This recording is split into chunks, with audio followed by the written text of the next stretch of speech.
about one of my other videos at the end, so pay attention.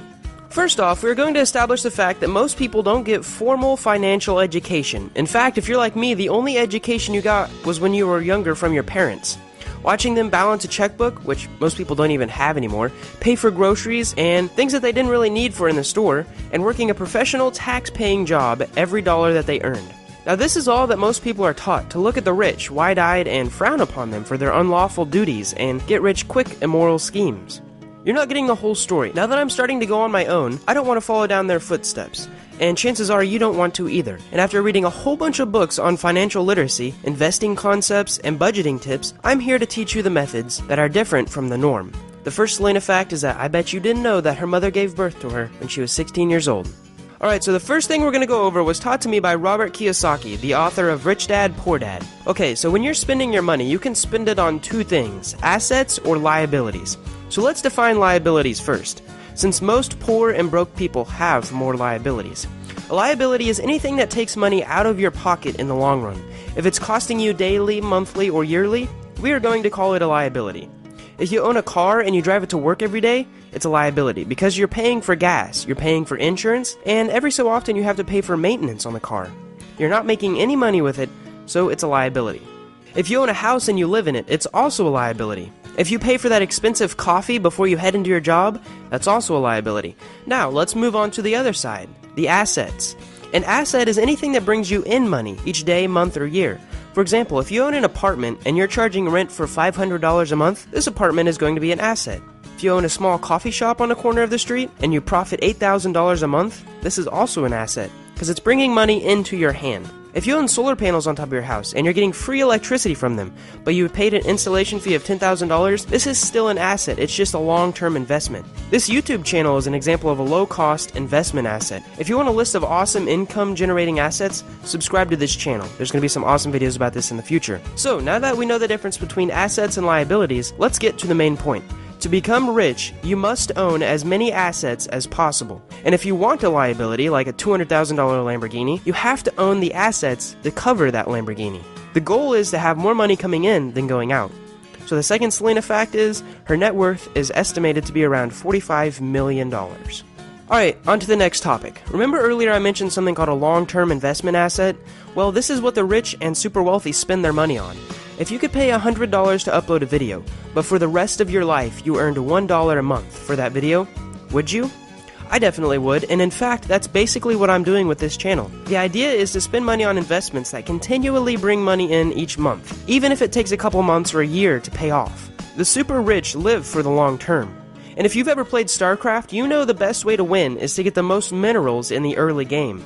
Just like if you've played any of those automatic tapping games, once you get a couple automatic tappers going, you're set and you just have to wait. This is the idea you're going to have to implement in your life if you want to be super rich. Instead of buying extra mineral harvesters or automatic tappers, you have to buy assets, such as renting apartments, YouTube channels, or solar panels. The third fact about Selena is that she currently has the most liked photo on Instagram, and also it's reported that she makes over $500,000 a year simply from her Instagram posts. So now we are moving on to a specific definition of being rich. So I've heard this quote before that said being rich is to have a lot of money, and being wealthy is to have a lot of time. But this video is going to be focusing on having a ton of both. Who wouldn't want to spend their summer on a mega yacht with tons of awesome friends and family, eating amazing food and doing fun stuff? First, we are going to define absolute income. So, absolute income is the total amount of money somebody makes per year, regardless of their living conditions. This could be $30,000, $120,000, or $500,000. Absolute income doesn't take anything else into analysis, just the raw number a person is profiting. And this is where most people think wrong when they think of rich. Let me introduce you to a new idea I learned from reading The 4-Hour Workweek by Timothy Ferriss. Relative income, on the other hand, is the amount of money someone makes versus the amount of freedom they have. For example, I'm going to give you two people and you have to tell me who has the higher relative income. John is working in New York City. He works 80 hours a week, but he earns $160,000 a year. He can't move and he has to live in this polluted, highly populated city of New York. On the other hand, we have Jerome. Now, Jerome is pretty cool because he only works 10 hours a week, but he only earns $40,000. However, since Jerome is self-employed and his income comes from advertisers, he can live virtually anywhere in the world. So who is wealthier? Technically, John earns more. but Jerome has more freedom. Jerome can move to Cuba where he could buy a luxurious house for $30,000, while John has to pay $2,000 a month for his apartment.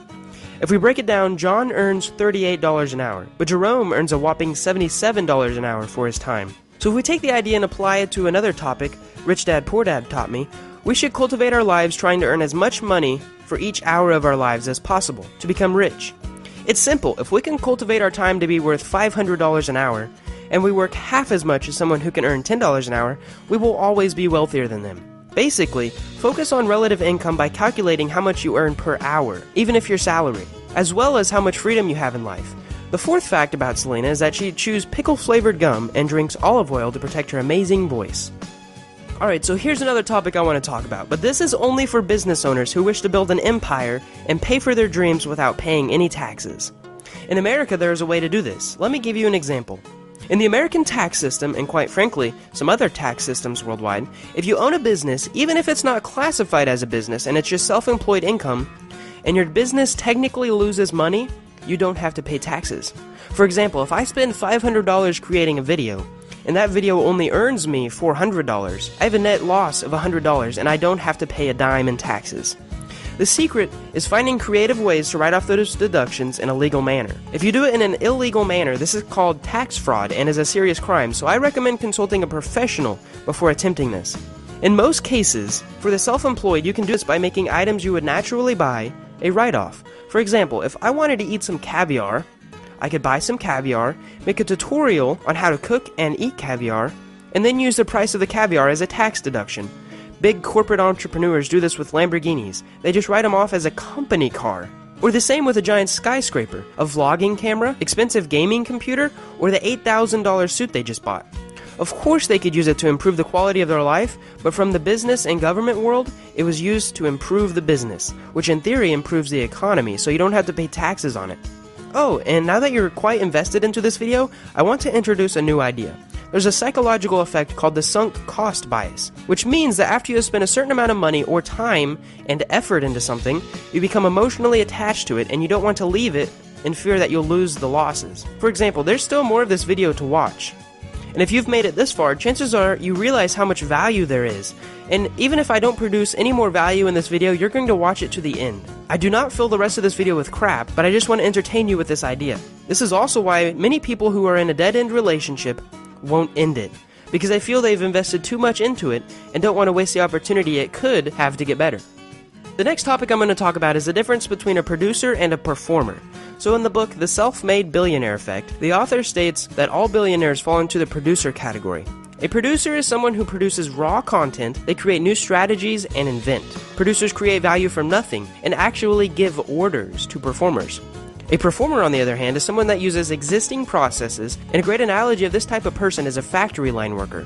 They're fast, engineered to reduce errors, and they just do what they're told. Now, before we go into which is better, you need to understand supply and demand, and this is super important, and I haven't seen it in any other video. It's not that producers are better.